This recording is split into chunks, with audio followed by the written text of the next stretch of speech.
Hello and welcome to the Star Wars After Show presented by Verizon. I am Andy Gutierrez, co-host of the Star Wars Show. And today, to celebrate the fact that we had Alan Tudyk, Mr. K2SO, on the show, we are talking all about K2, the new Rogue One TV spot, Madame Tussauds, and so much more. As always, I am joined by a panel of Lucasfilm employees and Star Wars superfans, starting with Justin Bolger, cool dude, StarWars.com, Lucas Seastrom, fan relations coordinator for Lucasfilm, and Mike Jutan, R&D for ILM. Let's talk about Rogue One. So we had Alan Tudyk on the show today, which is really exciting because he's a super busy guy and a lot of fun to talk to. And we talked about K2SO. What do you guys feel about that character? I'm really excited just about the look of the droid. It's a new design, a new style, a new classification of droid, and he really looks like an old 1950s comic book robot, kind of style, in the same way that 3PO looked like an old 1920s Art Deco, sort of inspired design. So I'm curious to see the physical aspects of the character, the way he runs, the way he carries himself. And Alan talked a bit about that in his interview, about the way his body language and how that contrasts with the other characters on screen, which is really cool. Yeah, I'm looking forward to kind of the same thing that Lucas is, but from a character perspective, like how he contrasts while living with a group of rebels.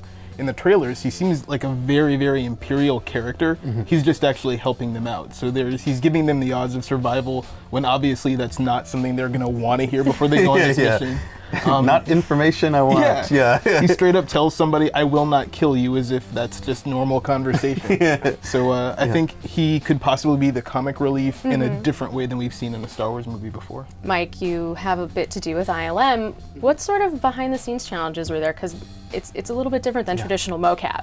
Yes, as you know, the character is very tall, so Alan was standing on these sort of like taller feet. And so you can get the human-like motion, but actually capture a little bit more based on actually physical pieces. It gives me more respect already, even before seeing the movie, for Alan Tudyk as an actor, for, I'm assuming, having to learn how to walk on this stuff and perform at the same time. Yeah. That's interesting. Yeah, and not be like, whoa, whoa. Yeah.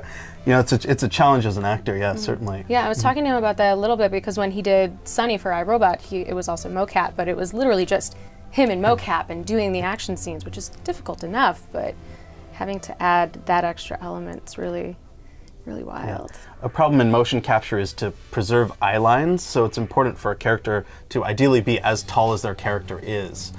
There's software that can work around that sort of issue, but to have actors, acting here, looking at his eyes, but actually he's way up here, it's much better to have him taller and have people, craning their necks the right direction and so on. Yeah, which sort of shows how far things have come, even since the Star Wars prequel films, and like the Kaminoan characters in Attack of the Clones. The actors on set wore these plastic helmets with the reference, and the actor had to look up here, but the real person was down here. And so, that's 10 years on, this is where we've come. Yeah. I my best had to do that too. The pictures of him with a Jar Jar headpiece on are really funny. And we find that actors tend to want to act, it's very human to speak eye to eye. Your eye line is a really important part of communication.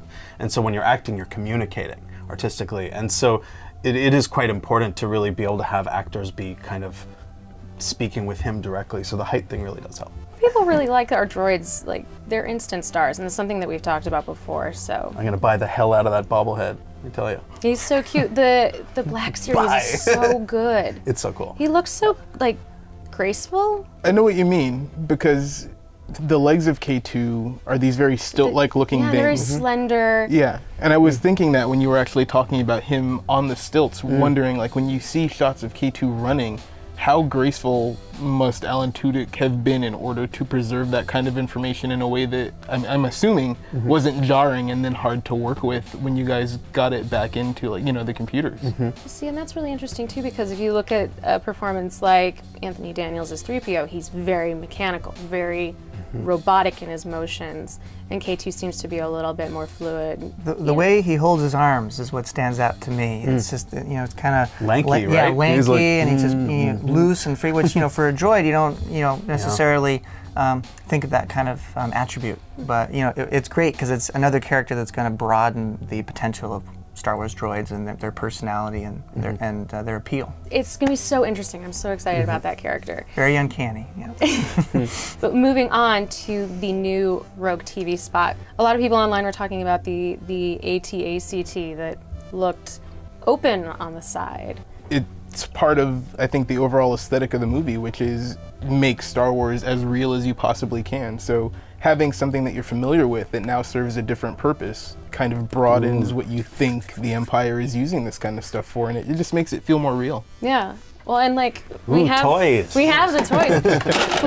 Whoa! Yeah. So this is what I was talking about, because we were looking over the trailer before we came in, and it looks open, and people were like, "That's wrong." But when you're playing with it, this comes out. So I'm assuming that there's some sort of function that we don't know yet. That this may be like Cargo. Yeah, cargo and troops. It's where I store all my guns and stuff. How intriguing. Intriguing. So that was fun to see. Because whenever these things come out, people just pick them apart completely. We sit and go frame by frame by frame. I get the feeling now from the comments that while you always have the people who are going to pick them apart, the overall sense that I keep seeing is just how excited people are to finally see it. And it almost makes me think that you really don't know exactly what's coming. You know the plot, you know like some basic visuals, and you know the core of the story, but how that story is going to be presented to you is, I think, the thing that everyone's really waiting to see. You know what happens after, you know what happens before, so I think people just want to immerse themselves in the story and kind of get lost in Star Wars for a little while and then go back 5 or 10 times. We have all kinds of new stuff coming out in the next couple weeks, like Catalyst, for example, which you have a copy of, and I'm so jealous. Book is amazing. It's good. And I've been really looking forward to it because I love James Luceno's work. Like, Tarkin is one of my favorite Star Wars books. He's my favorite Star Wars author. Luceno makes Star Wars kind of like I was saying with Rogue One. He just makes it feel very practical in a real world kind of way. If you look into him, you know that he likes to do adventure travel. He's really big on traveling to other parts of the world and backpacking. And if you read any of his Star Wars books, they always seem to have a travel journal kind of aspect to them, to where he takes his characters on trips to some other world, and he doesn't spend time really digging into the fantastical elements of everything. He makes it just all seem like a place that you could go to. He describes like the smell, how the weather looks, how the buildings look, in such a way that it doesn't really bog itself down in the details, but just makes it feel real. And then after that, the characters come in and he's just off to telling their story. They just happen to be in this one place. Yeah. When I learned about Catalyst and how it's this kind of a prequel novel to Rogue One, I got really excited because I remembered a Legends novel called Labyrinth of Evil, which he had written, which was a prequel to Revenge of the Sith. And it got you so excited for that movie, for that story, and it went right up into it. And so with that in the back of my mind, I'm so excited for Catalyst. And even the title is interesting, because for me, I automatically think of a science experiment, of the catalyst in a chemistry experiment. You know, when you were in high school or whatever, and the catalyst was what made the reaction happen or something. And so we know that Jin's father's a scientist, so maybe that will be an element. I like we'll that. see what happens. But I like that. We also showed a package that we shot when we were in London and visited Madame Tussauds, which was a really fun experience. Mike, I know you went opening day. Yeah. What were your impressions of that? Yeah, it was great. The staff there was really awesome and invited over a bunch of the London ILM and Lucasfilm employees to come and see it, kind of a little preview just before it opened to the public, and it was really, really cool to see. Some of them like Qui-Gon specifically and Chewie, you look at it and I was like, there's like tiny hairs.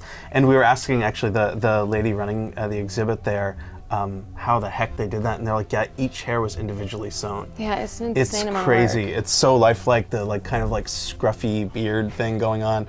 There's this like punch it Chewie button you can press, which is great, and of course all the kids and all the kids, all the adult kids, we all got lots of good photos there. Thanks, guys. It was good having you come by. Some new faces on the couch and talking about Rogue One. It was a lot of fun. And thank you all for watching the Star Wars After Show presented by Verizon. If you want more Star Wars show, check out starwars.com or youtube.com/Star Wars. Thanks again, and may the Force be with you.